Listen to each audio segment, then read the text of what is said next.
here we are to read another chapter in Uncle Wiggily's adventures. So Jelly Belly is here. He loves rabbits. And I'm Ginny.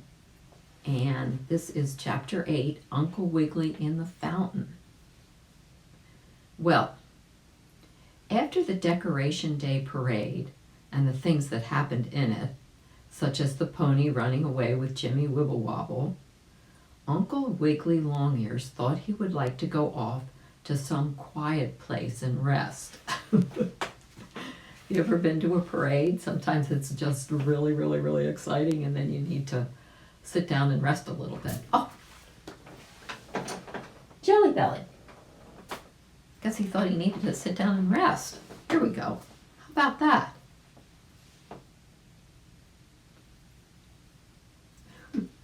Okay, so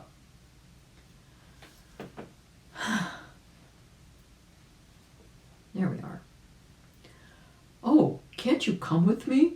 Asked Percival, the old circus dog. We'll go to the Bow Wow's house and have something to eat. No, I'm afraid I can't go, replied the old gentleman rabbit. You see, I must travel on to seek my fortune, for I haven't found it yet, and I still have the rheumatism. Why don't you try to lose that rheumatism somewhere? Asked Percival. I would, if it's such a bother. Oh, I've tried and tried and tried. But I can't seem to lose it, replied Uncle Wiggily. So I think I'll travel on. I'm much obliged to you for letting me march in the parade. Then the old gentleman rabbit got his valise and, with his crutch, he once more started off. He went on, up one hill, down another, over the fields where the horses and cows and sheep were pulling up the grass and chewing it, so the man wouldn't have to cut it with the lawnmower. On and on he went. Then Uncle Wiggily reached the woods where the ferns and wildflowers grow. This is a fine place, he said as he sat down on a flat stump. I think I will eat my dinner. So he opened the satchel and took out a sandwich made of yellow carrots. You can, rabbits always eat carrots. And red beets, and very pretty they looked on the white bread, let me tell you, very nice indeed. Uncle Wiggily was eating away, and he was brushing the crumbs off his nose by wiggling his ears, when all of a sudden he heard a cat crying. Oh, such a loud cry as it was! Why, some poor kitty must be lost, thought the old gentleman rabbit. I'll see if I can find it. Then the cry sounded again, and in another moment, out of a tree flew a big bird. Oh, maybe that bird stuck his sharp beak in the kitty and made it cry, thought Uncle Wiggily angrily. Bird, did you do that? He asked, calling to the bird, who was flying around in the air. Did I do what? Asked the bird. Did you stick the kitty and make it cry? Oh, no, answered the bird. I made that cat crying noise myself. I am a cat bird, you know. And surely enough, that bird went meow, meow, meow 3 times, just like that, exactly as if a cat had cried under your window when you were trying to go to sleep. Ha! That is very strange, exclaimed the rabbit. So you are a catbird.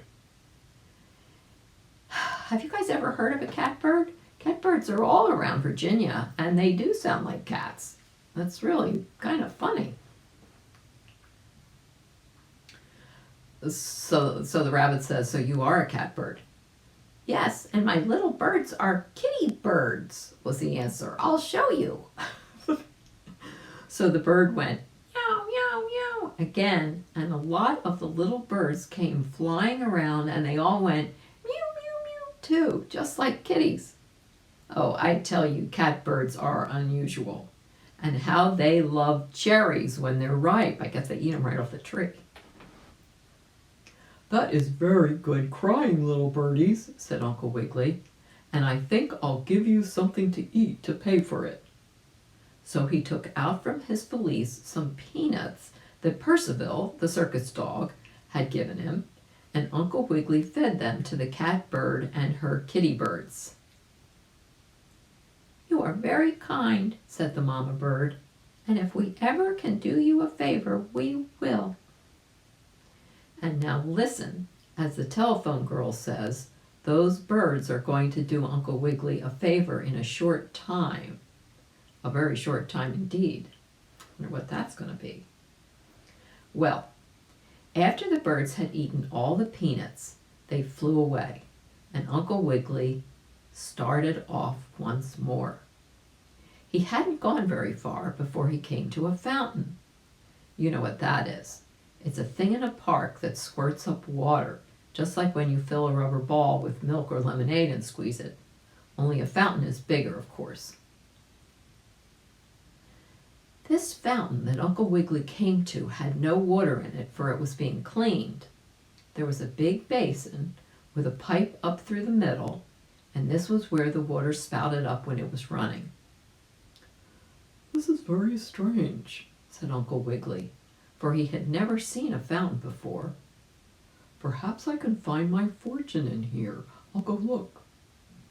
So down he jumped into the big, empty fountain basin, which was as large as 7 washtubs made into one. And it was so nice and comfortable there, and so shady, for there were trees near it, that before he knew it, Uncle Wiggily fell fast asleep, with his head on his satchel for a pillow. And then he had a funny dream. He dreamed that it was raining and that his umbrella turned inside out and got full of holes and that he was getting all wet. "My!" exclaimed Uncle Wiggily as he gave a big sneeze. "This is a very real dream. I actually believe I am wet." Then he became real wide awake all of a sudden, and he found he was right in the middle of a lot of wetness. Do you know what happened? Can you guess? He's in a fountain. For the man had turned the water on in the fountain unexpectedly, not knowing that the old gentleman rabbit was asleep there. "I must get out of here," cried Uncle Wiggily, as he grabbed up his valise and crutch. Then the water came up to his little short stumpy tail. Next it rose higher up to his knees. Then it rose still faster up to his front feet, and then almost up to his chin. "Oh, I'm afraid I'm going to drown," he cried. "I must get out." So he tried to swim to the edge of the fountain. But you can't swim very well with a crutch and a valise, you know, and Uncle Wiggily didn't want to lose either one. Then the water from the top of the fountain splashed in his eyes, and he couldn't see which way to swim. "Oh, help! Help!" he cried. "Will no one help me?" "Yes, we will help you," answered a voice, and up flew the big cat bird and her little kitten birds. "Quick, children," she cried. "We must save Uncle Wiggily, who was so kind to us. Every one of you get a stick, and we'll make a little boat or a raft for him." Well, I wish you could have seen how quickly the mama catbird and her kitty birds gathered a lot of sticks and twigs and laid them together crossways on the water of that fountain basin until they had a regular little raft boat. Upon this, Uncle Wiggily climbed with his crutch and valise, and then the mama catbird flew on ahead and pulled the boat by a string to the edge of the fountain where the rabbit could safely get out. So that's how the bunny was saved from drowning in the water. And in the next story, if a big red ant doesn't crawl up our porch and carry away the hammock, I'll tell you another adventure Uncle Wiggily had. It will be a story of the old gentleman rabbit and the bad dog. Stay tuned. Hey, kiddo.